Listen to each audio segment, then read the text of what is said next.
Joining me now to have a quick look at some of the stories of the day, I'm delighted to say it's Scott Lucas, who's the Professor of International Politics at the University of Birmingham.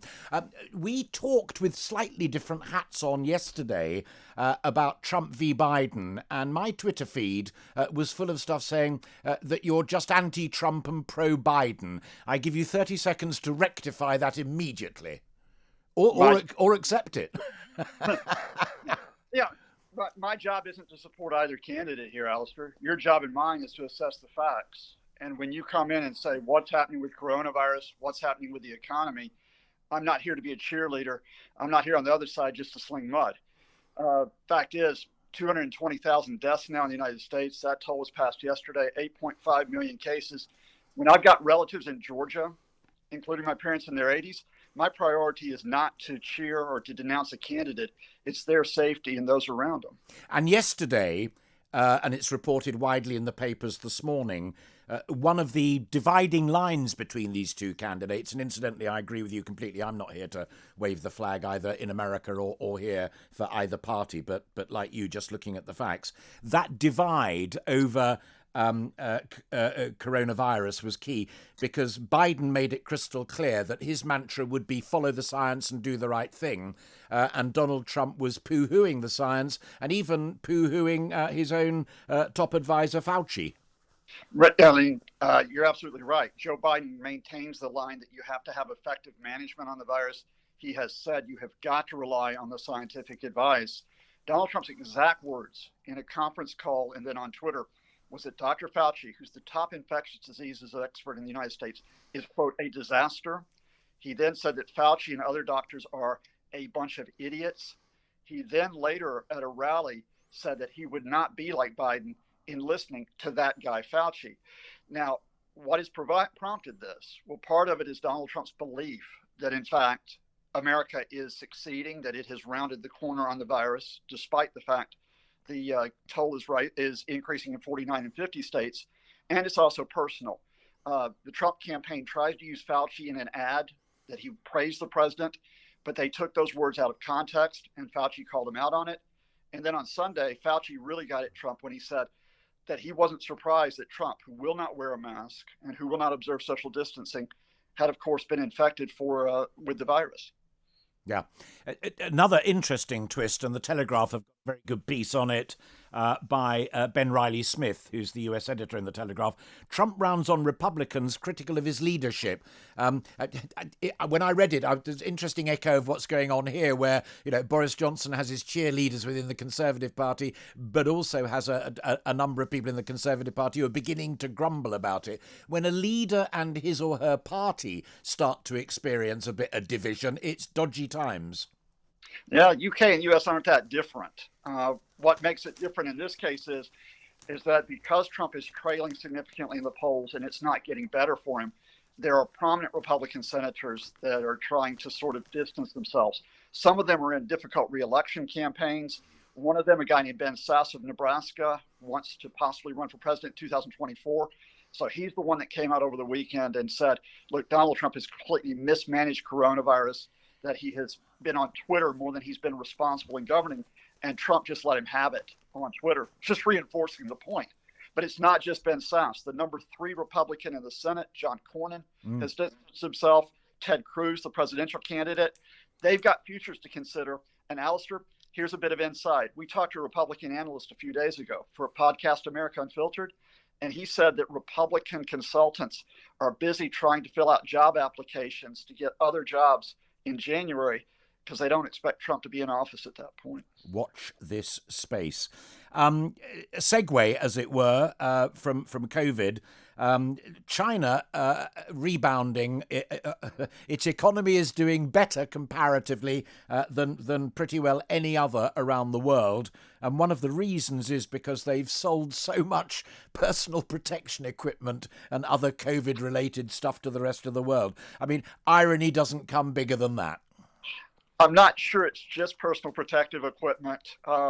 China its growth rate is about 5% in the third quarter. Now, that's about what was expected because they have contained the virus. And of course, China has a large internal market. Sure. But the headline figure there is that exports overall went up 10%. In other words, China's been able to get its goods to other parts of the world, even as the virus is continuing. And that's not just personal protective equipment. That'll be manufacturing. That'll be agricultural products. It's still not as great as their growth rate was last year, but it does indicate they're in a better position than they were, obviously, at the start of 2020. I mean, that's an extraordinary thing to say, and you're absolutely right, because I've followed it as well. That to say 5% is not quite as good as it was last year, and it's relatively small compared to, say, 10 years ago when it was 12-15% annualized growth. But 5% is 2-3 times what the UK is hoping for in the best of times 12 months down the road. I mean, it is phenomenal as it emerges as the global economic powerhouse. Well, in part, we've seen it since the 1980s when China opened up and said, look, our future is trading with the rest of the world. Yeah, when Deng Xiaoping embraced the markets. Absolutely. And what they are doing right now is called this Belt and Road Initiative, which is markets across Asia, markets in Africa, markets in Europe. But it's compounded by the fact what other countries have done. Donald Trump has tried to pursue trade wars with China, which has cost the United States in stock growth and exports about $2 trillion, I should say, in lost income.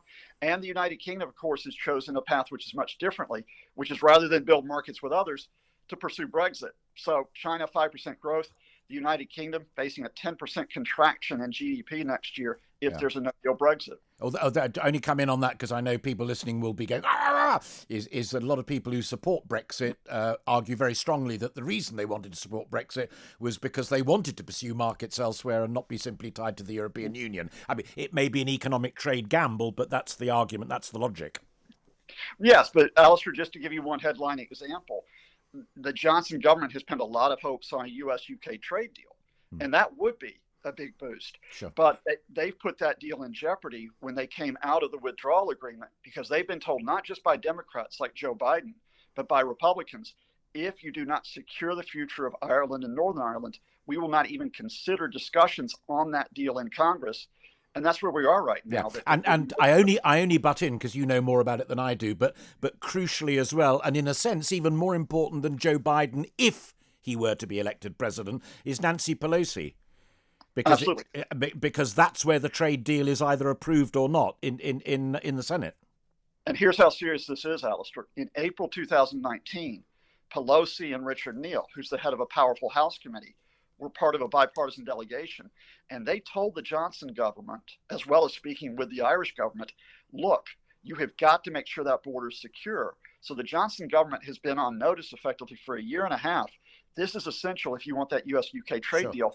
But despite that, they still have walked it back by coming out of the withdrawal agreement, which in effect means they box themselves in. Either they step down over their line with the EU or no U.S.-UK trade deal for the foreseeable future. Sure. Final point, and we go from one huge superpower to, as it were, another. Russia, when one was growing up in the old days of the Cold War, it was the United States of America versus Russia and what have you. And then when Gorbachev came along and Yeltsin came along, Russia had the chance either to do what China did in the late 70s, early 80s, or not. And yet all of the news about Russia today is the good old habit of using cyber intelligence to hack the Olympics and run networks of spies all over the world. I mean, it's almost like back to the old days with Russia, isn't it? Well, you cover for economic weakness by trying to portray strength in other ways. And what we are seeing is a trend that started in 2014 when Russia feared that the West was, quote, taking over Ukraine. And they decided, in effect, we're going to hit back with what's called hybrid warfare. Now, the latest report you're talking about says, they were going to carry out cyber attacks on the Tokyo Olympics this past summer. What's far more serious is what they did do, according to U.S. and UK intelligence, in 2018, which is they went after the Olympics that year, but they also went after firms across the world in the most costly hacking attack, about $10 billion that we've seen so far. And they also went after government. So it wasn't just interfering in the U.S. elections. They also interfered in the French elections, and they may well have interfered in our own political decisions as well. Absolutely fascinating. Scott, thank you very much indeed for that, and look forward to talking to you again very, very shortly, wearing whichever hat you happen to be wearing at the time. That's Scott Lucas, who is the Professor of International Politics at the University of Birmingham.